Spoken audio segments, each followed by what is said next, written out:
తిట్టడానికి, లోకేష్ బాబు గారిని వెనకేసుకొని రావడానికి, అలాగే హెరిటేజ్ కోసం, వీటన్నిటి కోసం మాట్లాడడానికి ఆవిడ ప్రెస్ మీట్లు పెట్టినటువంటి సందర్భాలే ఉన్నాయి తప్ప ఏ రోజు ఒక మహిళ కోసం కానీ, లేకపోతే మైనర్ బాలికల కోసం కానీ, లేకపోతే రేపై చనిపోయినటువంటి బిడ్డల కోసం కానీ ఆరాట పడినటువంటి ఒక్క సిచ్యువేషన్ లేదు ఈ 2 yearsలో. సో ఇవాళ కూడా మీ లా అండ్ ఆర్డర్ ఏ విధంగా తప్పిపోయింది అనేదానికి సాయి కృష్ణ లాకప్ డెత్ విషయం అనేది మీ చాతకాని ప్రభుత్వానికి నిదర్శనం.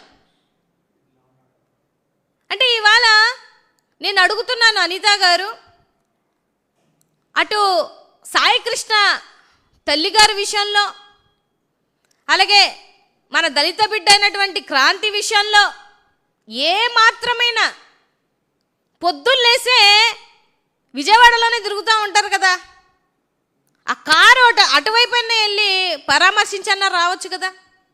అంత బిజీ షెడ్యూల్లో ఏం చేస్తున్నారో మరి కూడా నాకు అర్థం కావట్లా.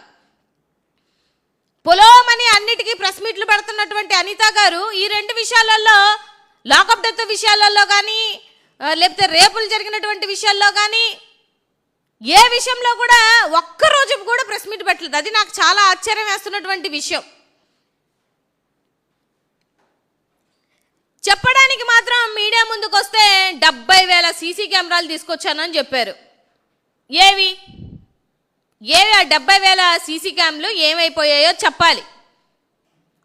సాయి కృష్ణని మార్కాపురం నుంచి విజయవాడకి తీసుకొచ్చి, విజయవాడ నుంచి ఒక హోటల్కి తీసుకొచ్చి, అక్కడి నుంచి హాస్పిటల్కి తీసుకొచ్చి, అక్కడి నుంచి శ్మశాన వాటానికి తీసుకెళ్ళినప్పుడు ఇంత ప్రాసెస్లో ఎక్కడ ఒక సీసీ క్యామ్ పనిచేయలేదా? తెచ్చిన మీ 70,000 సీసీ క్యామ్లు ఒకచోట కూడా పనిచేయలేదా? మాది బ్రహ్మాండంగా ఈగల్ టీం పనిచేస్తుంది అని చెప్పి కబుర్లన్నీ చెప్తున్నారు కదా అనిత గారు. ఎక్కడికి వెళ్ళింది మీ ఈగల్ టీము? ఎక్కడ నిద్రపోతుంది మీ ఈగల్ టీము? అంటే కాస్తైనా అట్లీస్ట్ రాజ్యాంగబద్ధమైనటువంటి ఒక మంచి పదవిలో ఉన్నారు కదా. మీరు తప్పు చేయడాలు, పాపం అమాయకంగా పోలీస్ డిపార్ట్మెంట్ వాళ్ళందరినీ బలి పశువులను చేసినట్టు వాళ్ళని అరెస్టు, వాళ్ళని సస్పెండ్లు, ఏమన్నంటే ఏదన్నా క్వశ్చన్ చేస్తే నేను సస్పెండ్ చేసేసాను కదా అమ్మయ్య నేను చేతులు కడిగేసుకోవచ్చు హ్యాపీగా. అంటే ఎన్ని కేసులు ఇలా చేస్తున్నారో, ఎన్ని కాసులు తెచ్చుకుంటున్నారో కూడా రాష్ట్రంలో ఉన్నటువంటి ప్రజలకు అర్థం కావాలి. పెరోలు మీకు నచ్చిన వాళ్ళకి ఇచ్చుకుంటారు, విఆర్లో ఉన్న సీఎల్ని తెచ్చుకుంటారు.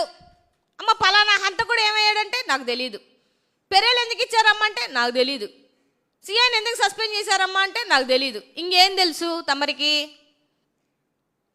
ఇంకేం తెలుసు అక్క నీకు? ఎన్ని పెరోలు వచ్చాయో, ఎన్ని కాసులు వచ్చాయో. మన పాయకరావుపేటలో విశ్వసనీయ వర్గాల సమాచారం ఏంటంటే 40 ఎకరాలు కొనేసేవని. మరి ఎట్ట కొన్నావో, 2014 ముందు మన ఫైనాన్షియల్ స్టేటస్ ఏంటో, ఇప్పుడు మన హోంమంత్రి అయిన తర్వాత ఫైనాన్షియల్ స్టేటస్ ఏంటో కూడా రాష్ట్రంలో ఉన్నటువంటి ప్రజలు గుసగుసలాడుకుంటున్నారు. ఇదేంటబ్బా బిఫోరు ఆఫ్టర్ అని చెప్పేసి మన సోషల్ మీడియాలో ఒక పిక్కు చూస్తే ఇది మా అనితక్కేనా అనిపించింది నాకు కూడా. సో అందుకనే అంటారు, రాష్ట్రంలో ఉన్నటువంటి మహిళల మీద శ్రద్ధ పెట్టండి, జరుగుతున్న అగత్యాల మీద శ్రద్ధ పెట్టండి, లా అండ్ ఆర్డర్ మీద శ్రద్ధ పెట్టండి. మీకు ఇచ్చినటువంటి పొజిషన్ అంటే ఇప్పుడు వరకు ఒక పోలీస్ శాఖకి మచ్చ తీసుకొచ్చి ఈ శాఖని భ్రష్టు పట్టించినటువంటి ఏకైక వ్యక్తి అంటే తమరే.